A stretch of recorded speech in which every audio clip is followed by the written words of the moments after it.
Hi everybody, this is Valentina from the RealItalianKitchen, and as you can see I'm getting ready for my Christmas and holiday cookies and gifts. The recipe that I proposed to you this year is the recipe to make macine. Now macine is a typical breakfast cookie in Italy made by a brand called Mulino Bianco, which is owned by, I think, Barilla, and I don't want to buy anything by Barilla anymore because they have made some very terrible statements about human rights this year, and I do not support Barilla anymore. So I learned how to make them myself. They're delicious. This is one of my favorite cookies of all time. It's particular because it has heavy cream in the batter, and the classic shape is a circle with a hole in the middle because that's what a macina is. It's basically a wheel. But I was having a hard time figuring out how to achieve that with what I had laying around the house. So I made flowers first. It works out. The taste is exactly the same. The shape doesn't absolutely change the taste of the cookie. So follow the tutorial, and I hope you'll enjoy it, and I'll see you at the end. You can find a list of the ingredients that you're going to need today in the more info area below the video. For today's recipe, I'm going to use my KitchenAid with this ceramic mixing thingy. I have already put the flour, I measured the flour in the KitchenAid bowl because it was easier, and I'm going to mount my anti-splatter thing, and we're going to mix all the dry ingredients first. So I have the cornstarch, sugar, and in the cornstarch I added a little bit of baking powder, actually 16 grams, which is about 2 tablespoons. We're going to add a 1/4 teaspoon of salt, turn it on 1, and let the dry ingredients just mix together for a couple of seconds. Okay. Now we're going to add the butter. All the ingredients are room temperature. While the KitchenAid is mixing the butter with the dry ingredients, we're going to add a 1/4 teaspoon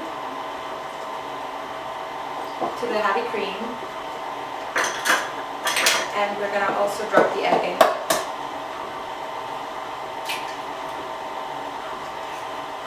With the help of a fork, just mix it all in together. And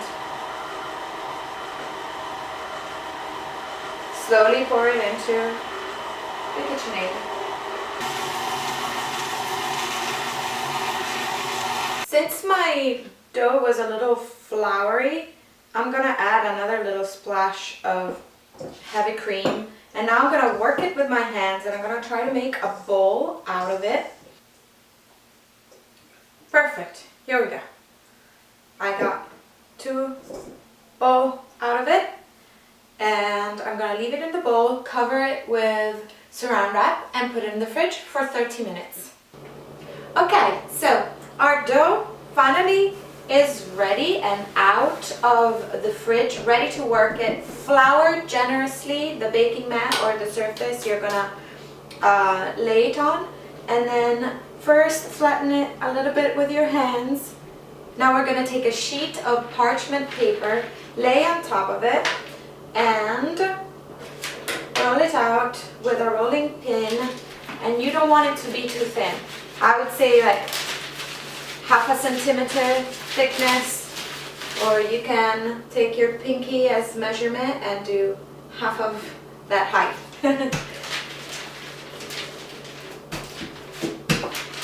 That's it. This is good. I also got a cookie sheet ready with parchment paper.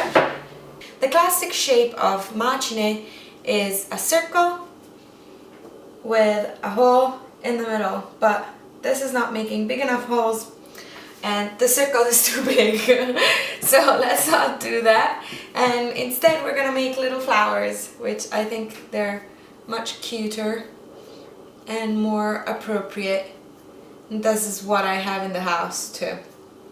I filled out my cookie sheet with the cookies. I'm gonna put them in the oven for 10 to 15 minutes, at 180 degrees Celsius or 350 Fahrenheit. Remember that when the scraps start getting crumbly again, it's because they've gotten too much flour into them and it's not really worth reworking the dough anymore. The cookies are gonna be just a little too dry. For my second batch of cookie dough, I got creative and tried to figure out a way to make circles with the hole in the middle. I'm really fond of that shape. So I found a glass that was small enough and I floured the edges and then just cut out circles. And then I'm gonna try these couple of options. I found a chopstick, too small, or a straw. Okay, the straw works. Here we go, just came out of the oven. These are our little flowers and our Macine biscotti, and that's it. I tried one, it's delicious. It has a crunchy bite, but then it melts in your mouth. It's perfect to drinking coffee in the morning or with tea in the afternoon. Thank you so much for following the Real Italian Kitchen. I really hope you try this. I think you'll like it. Bye bye. Ciao ciao.